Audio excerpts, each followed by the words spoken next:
Corona vaccine पर एक बार फिर उठे सवाल।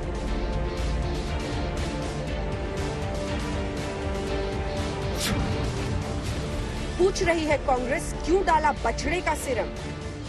Based on an RTI response by the government of India that it consists cow calf serums. Covaxin पर एक बार फिर सियासी बवाल।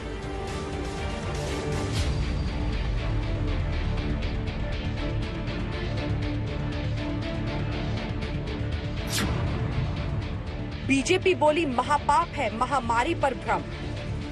कांग्रेस पार्टी ने जिस प्रकार की उद्दंडता की, धृष्टता की, महापाप किया।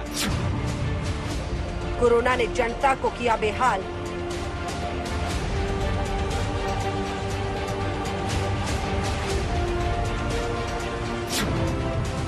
लेकिन वैक्सीन पर फैला सियासी जाल।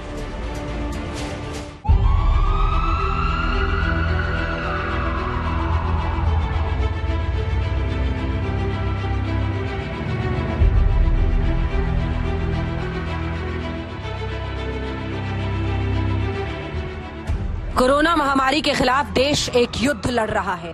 अस्पताल, oxygen cylinder, Covid, black fungus के खिलाफ जनता जंग लड़ रही है।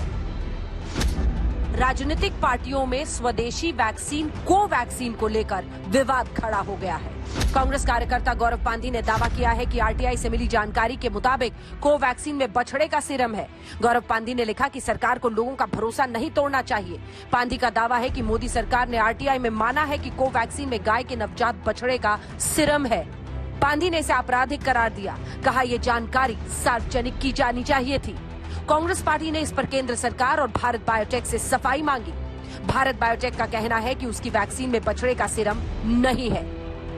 Now there is this conversation going around on Covaxin based on an RTI response by the government of India that it consists cow calf serums, which is actually clotted blood obtained after slaughtering the young cow calves.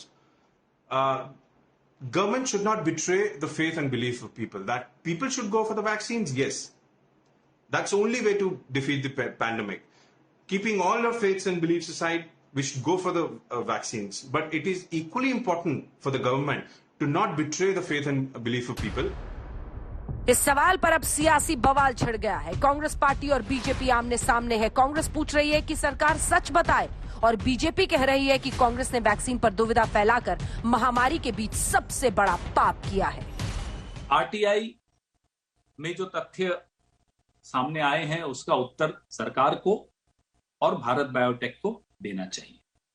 उसके बाद इस पर कोई चर्चा हो सकती है। ये सारे विषय बड़े स्पष्ट रूप से टेक्निकली हमारे देश के बड़े वैज्ञानिकों ने समझाया और समय समय से समझाया। उसके बावजूद कांग्रेस पार्टी ने जिस प्रकार की उद्दंडता की, धृष्टता की, महापाप किया है, the Congress party has sinned today.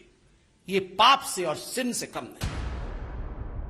इसके 2 कदम आगे जाकर बीजेपी एक बार फिर सवाल कर रही है कि गांधी परिवार बताए कि उन्होंने वैक्सीन ली या नहीं। आदरणीय सोनिया जी, राहुल जी, प्रियंका जी, आप तीनों ही कांग्रेस हैं। You 3 are the congress. आप तीनों बताएं, आप तीनों ने कब अपना पहला डोज लिया और कब अपना सेकेंड डोज लिया है? क्या गांधी परिवार वैक्सीनेटेड है या गांधी परिवार वैक्सीनेटेड नहीं है? गांधी परिवार कोवैक्सीन पर विश्वास करती है या गांधी परिवार कोवैक्सीन पर विश्वास नहीं करती? कोवैक्सीन पर विवाद बढ़ा तो स्वास्थ्य मंत्रालय ने भी सफाई दी और वैक्सीन बनने की पूरी प्रक्रिया बताई। स्वास्थ्य मंत्रालय के मुताबिक सबसे पहले कोवैक्सीन के पहले चरण में वेरोसेल्स विकसित किए जाते हैं। वेरोसेल्स के लिए नवजात बछड़े के सीरम का इस्तेमाल होता है। दूसरे चरण में वेरोसेल्स की पूरी लाइन विकसित की जाती है। तीसरे चरण में वेरोसेल्स को पानी और केमिकल से धोया जाता है ताकि वो बछड़े के सीरम से पूरी तरह से फ्री हो सके। चौथे चरण में वेरोसेल्स को कोरोना वायरस से संक्रमित कराया जाता है। 5वें चरण में वायरस विकसित किए जाते हैं। इस प्रक्रिया के दौरान वेरोसेल्स नष्ट होते जाते हैं। 6ठे चरण में विकसित किए गए वायरस को शुद्ध किया जाता है और उसे निष्क्रिय किया जाता है। आखिरी चरण में इनएक्टिव यानी निष्क्रिय किए गए वायरस से वैक्सीन तैयार किया जाता है। यानी जनता का संग्राम कोविड के खिलाफ है और राजनीतिक पार्टियां व्यस्त हैं वैक्सीन पर सियासत में। आज तक ब्यूरो।